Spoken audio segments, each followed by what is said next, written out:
Hello apples and cherries and welcome to lesson 3 of your story writing for this week. Okay then, so just to recap, the aim of this week's learning is to be able to use your superhero, villain and setting ideas to structure a story using narrative language. So to use these ideas to write a story using story language. Here's the layout of the week. On Monday there was a video to introduce the topic and the task, and then Tuesday there was a follow-on task. Today we're going to go further into what we're doing and how we can develop our learning this week, and tomorrow there'll be a follow-on task, and then on Friday there'll be a video to summarise the week's work and a final task for the week.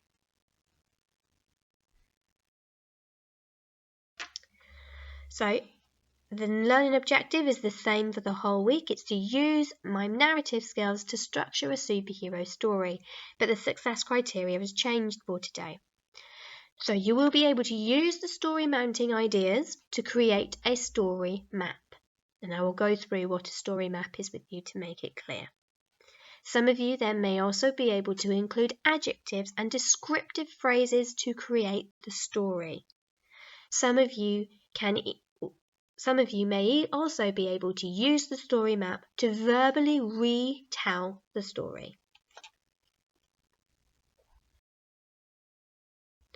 Okay, so on Monday and Tuesday, you made a story mountain for your superhero. So here's my story mountain, and remember there was 5 parts to it. We had the opening, the build-up, the dilemma or the problem, the resolution, how we fix the problem, and the ending. And I went through those parts of the story with you on Monday. Hopefully today you've got this example, your example with you, with all these 5 parts filled in. And you're going to use this to help you to draw out your story map today. Okay, so just so we know what a story map is, I'm going to just explain one really quickly.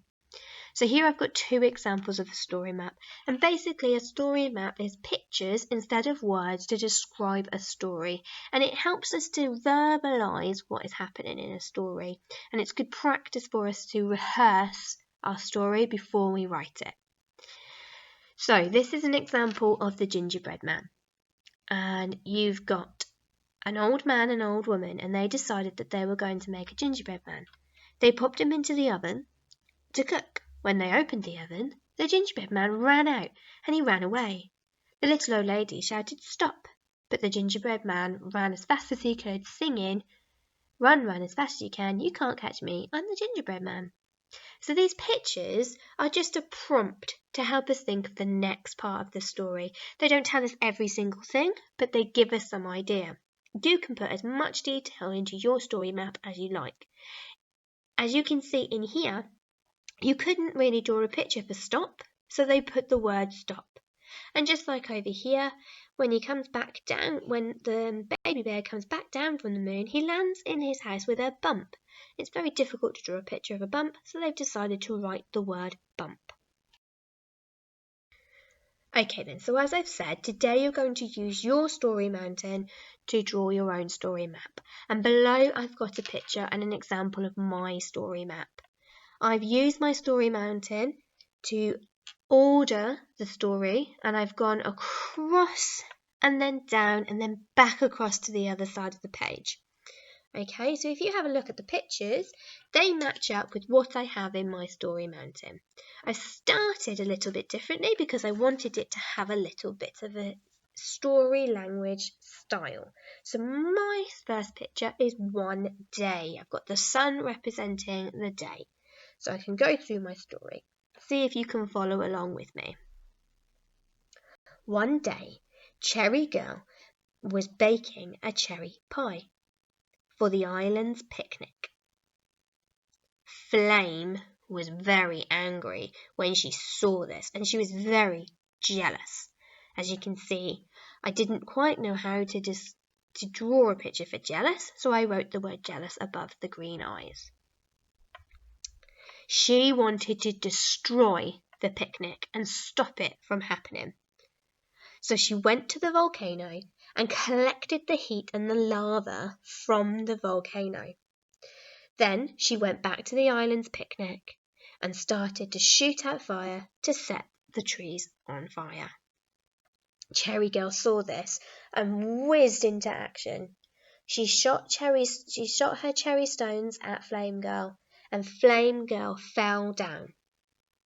Cherry Girl asked Flame why she was so angry and why she was doing it. And Flame explained that she was sad not to be at the picnic. So all the people on the island got the buckets of water and put out the fire on the trees. And then they invited Flame to join in the picnic, and they ate the lovely cherry pie. So that's a little bit more information than what I put on my story mountain. And the more that I practice it, the more that I can put adjectives and more describing words. So you can, first of all, you need to retell the story so you can draw the pictures, and then rehearse the story map until you've got a really good description of this story, and you can start to add in narrative language or story language. You might want to end your story with "they lived happily ever after." You might want to have a different beginning. I might have described the volcano in more detail. Lots of different things that you can add to this to make the story more exciting. If you have retold your story orally, and you want to video yourself telling the story, we would all love to hear it in our bubbles in school. So if you want to, you can send the video into our admin address, and we would love to see your stories at home. Okay. This moves us on now to tomorrow's task, and tomorrow you'll be able to use your story map and your story mountain to help you create your comic strip. So here we're going to use a comic strip style of writing to help us write our story. In the big boxes, I've labelled at the top what needs to go in there. So there's 5 different areas of your story mountain, but there are 2 boxes for your dilemma, and that's because the dilemma will probably have the most detail. If you manage to fit all of your dilemma into one box, you might want to have 2 boxes for your resolution instead. It depends on what you need. Okay? So, in your first box, you will draw a picture of what is happening at the opening of the story. And then in the second box, you'll do your picture for the build-up, and so on. Save the writing until Friday, because tomorrow, once you've done these pictures, you'll be able to rehearse retelling your story using your story map, and by the time you get to Friday, you'll be so good at retelling that story that it'll be very easy for you to write your sentences in a narrative way. Okay, I hope you enjoy.